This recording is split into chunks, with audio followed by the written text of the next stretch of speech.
I'm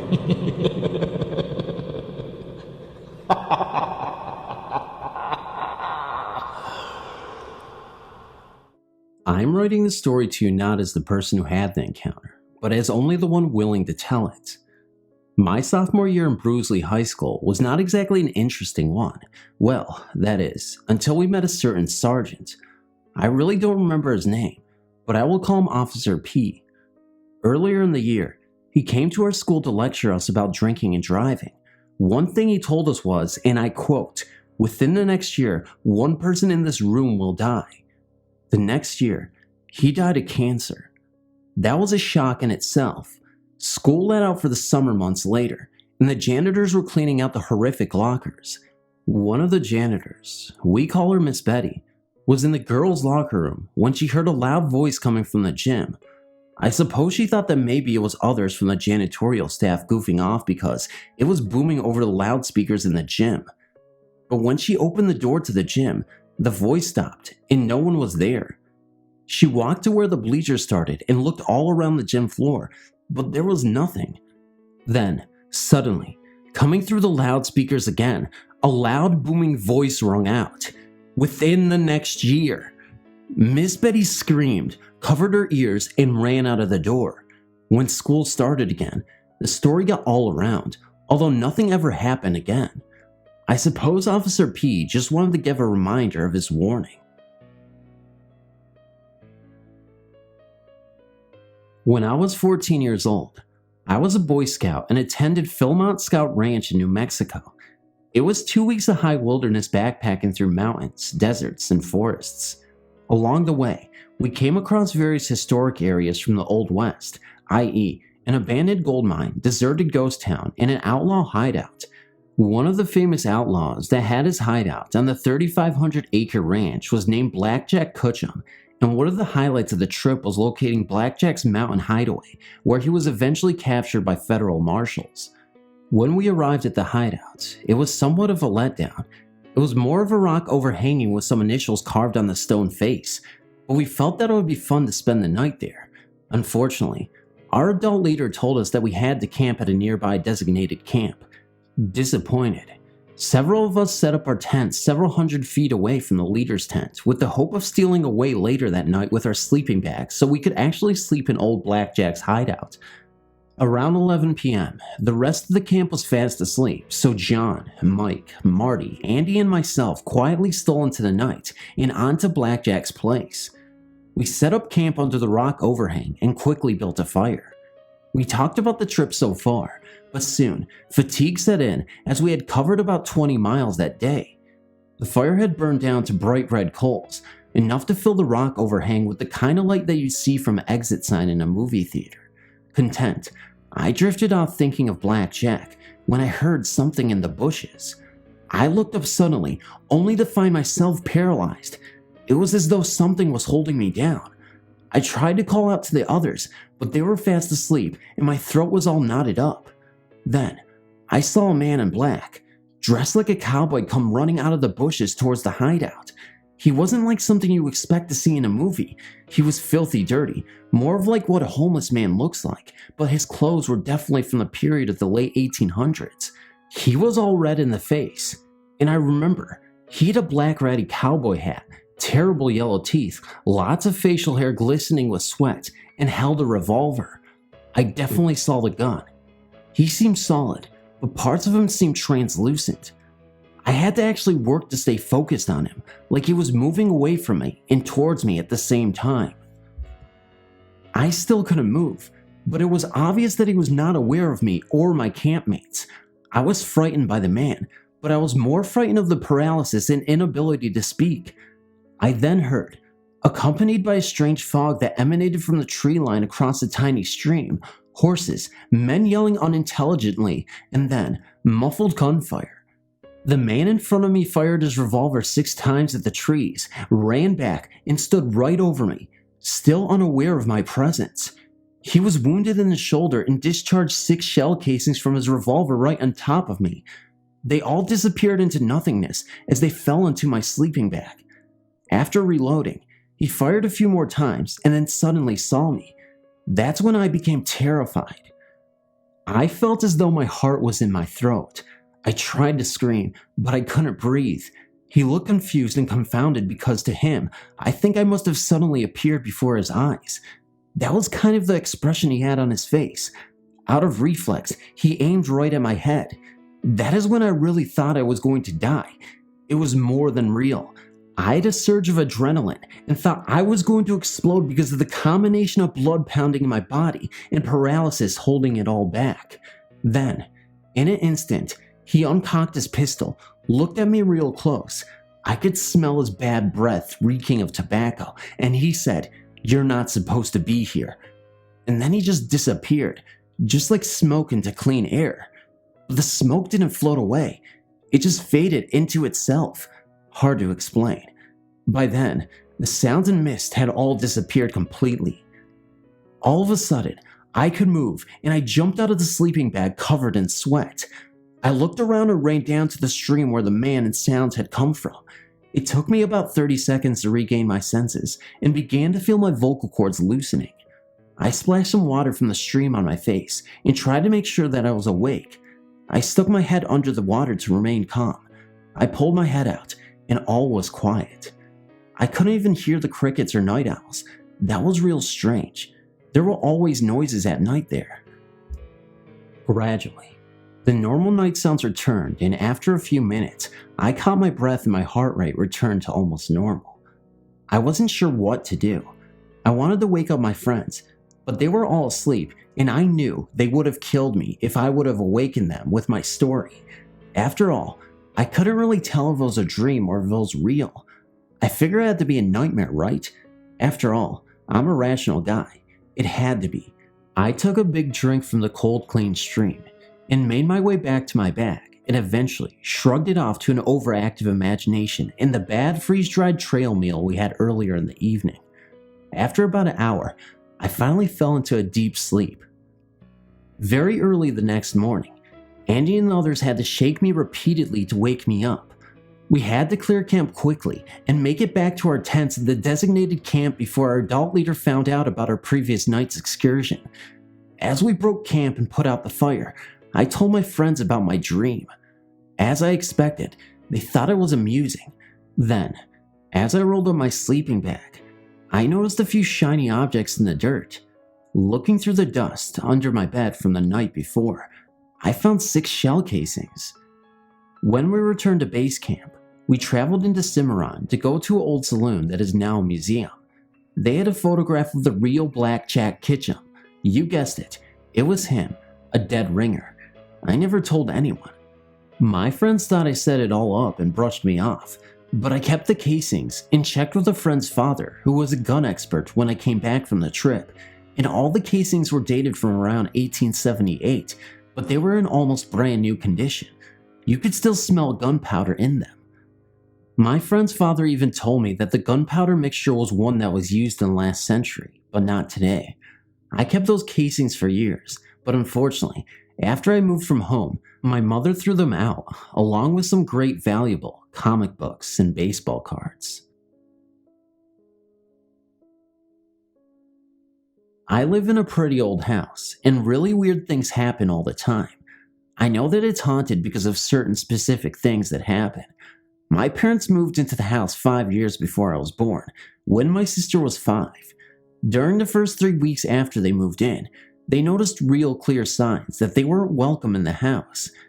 First, the brand new recently purchased fridge was somehow completely destroyed. I don't know exactly what happened. It was 17 years ago, but within 2 days of living there, it was ruined beyond repair. Second, lightning hit the house twice in one night. This may sound impossible, but it happened. The first time it hit, it vaporized the chimney. I mean, it was actually a pile of dust. The second time, it zapped out the electricity.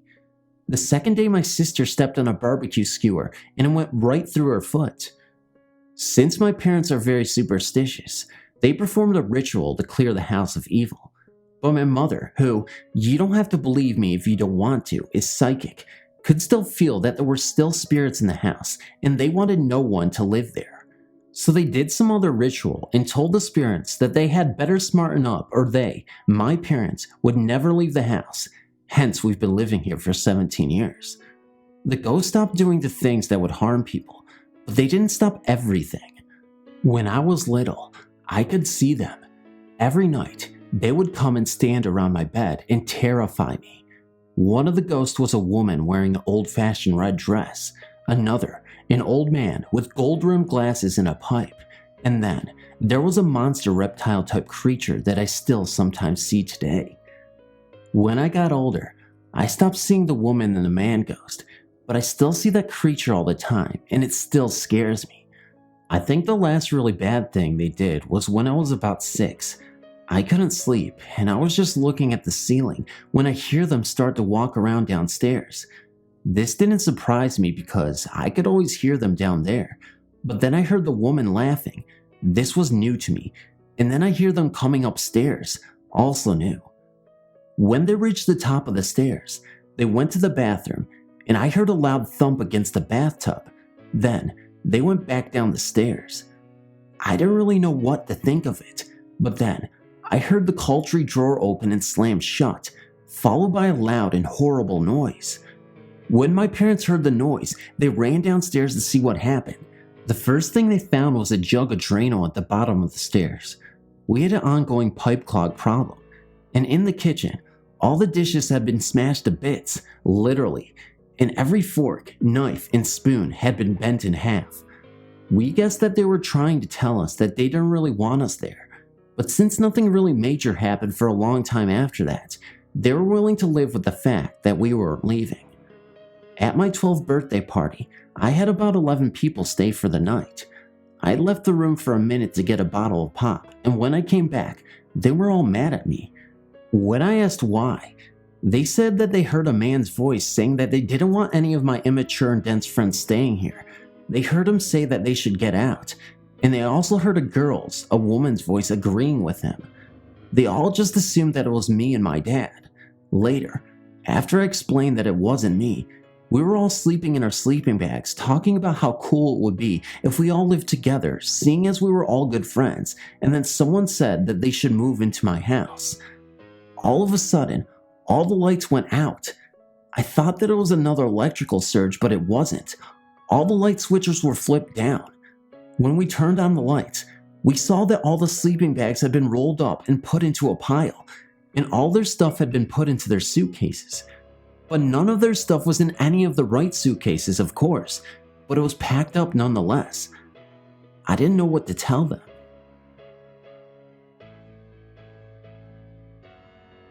I'm not much of a writer, but one event does stand out in my memory. I'm a paramedic, and I've worked in the field for the last 8.5 years. I've seen a lot of people die and have tried to save them in vain.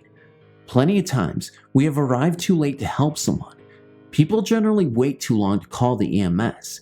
You would think with the field I am in, we would see a lot of strange things.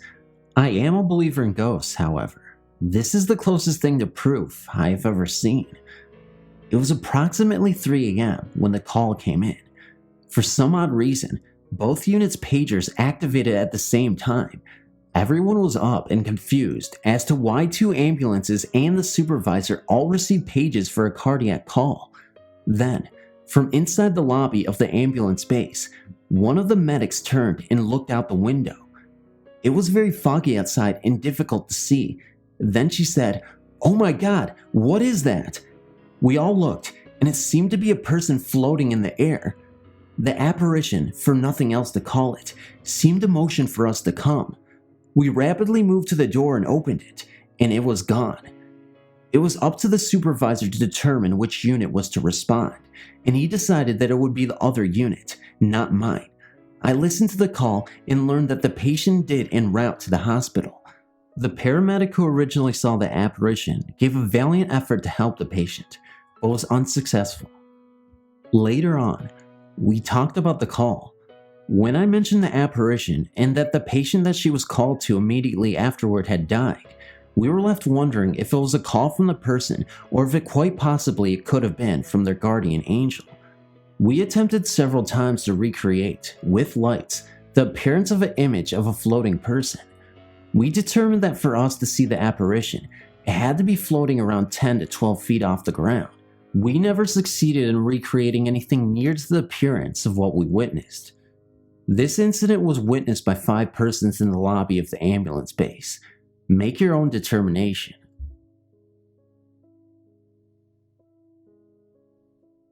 Three years ago, I was sitting in my dining room with my good friend Abby. The dining room of my house is fairly large, and it adjoins a large, rather empty room that at one point was a living room, but we never used it for anything much. We were sitting at the dining room table and working on our homework. It was a Friday night, and we intended to go out as soon as any work we had was done. Casually glancing up at the grandfather clock next to our windows, I noticed it was 7:59. Paying no attention to the time, I looked back down at my work and began to figure out a math problem. Placing my pencil to paper, a giant crack of thunder sounded and made me flinch, dropping my pencil. I sat up straight and looking out the window, I witnessed the beginnings of a horrible storm. I began to wonder where my mother was, but I knew she'd be home soon enough. Looking back down, I noticed my hand was still poised as if it were holding a pencil. However, the one I had been using previously was nowhere in sight. I checked under the table and around the rest of the room, but it was gone. Looking back up again, a large crack of lightning filled the room with a bright light, and then the power went out. Scared to death, my friend and I began talking frantically and stopped suddenly. We both had the feeling someone or something else was in the room, but we weren't sure what it was. Then the 2 lights in the room started flickering on and off, on and off. One would go on and the other would go off. These were the only lights in the house that appeared to be working, but that wasn't what I was thinking of. I was wondering what was causing them to go on and off. I could see the light switches that controlled them moving, as could Abby, but nothing was moving them, at least not anything that we could see. 2 minutes later, we heard a huge popping sound and noticed that every little single light in the house had turned on at the same time. Out of the corner of my eye, I noticed the stereo in our dining room turn on.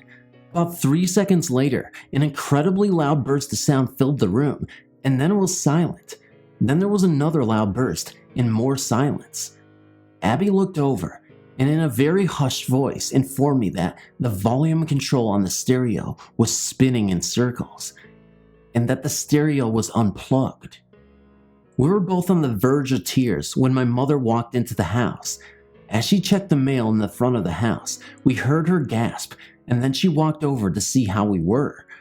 Taking a seat at the table, she began to tell us that it was the 25th anniversary of the Lambertville gas explosion, and that the one boy who had died in it had his funeral in our living room.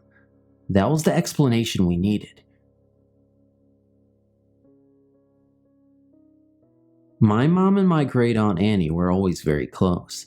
She would go over to my great aunt's house and fix her hair or make a special meal just to give her company.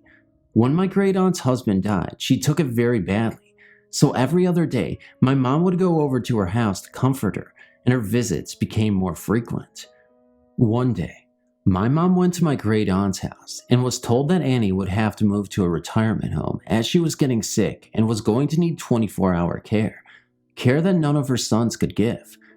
After spending so much time with Annie and caring for her, my mom had learned what Annie's deepest fears were: to spend her last living years in a retirement home, and worst of all, to die in one.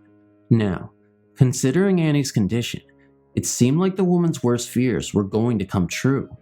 Not long after moving into the retirement home, Annie passed away, leaving my mom crying day and night, not just because she was gone, but because my mom wanted to let her live in our house so she wouldn't have that terrible end. The only reason why she didn't come live with us was because there was nowhere for her to sleep. One morning, while my sister was lying on the bed completely relaxed, almost in meditation, Annie appeared in her mind. Annie said to her, wagging her finger, "Tell your mother not to worry. She was good to me, and I'm free and happy now." Then, Annie disappeared, leaving my sister bewildered. Once my mom heard about what had happened, she didn't cry when she thought of her dear Aunt Annie. Instead, she remembered all the great times they had, and it was a memory that she will never forget. A ghostly visitation from a ghost that you actually want to see for once in your life. Not so creepy because Annie was there, right to comfort her in the worst of times.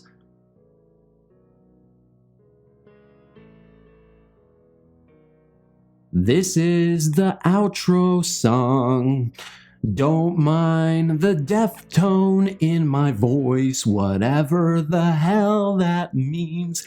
Comment, like, share, subscribe, because I'm humiliating myself and I can't sing right. So please, please come back to my videos before you pee.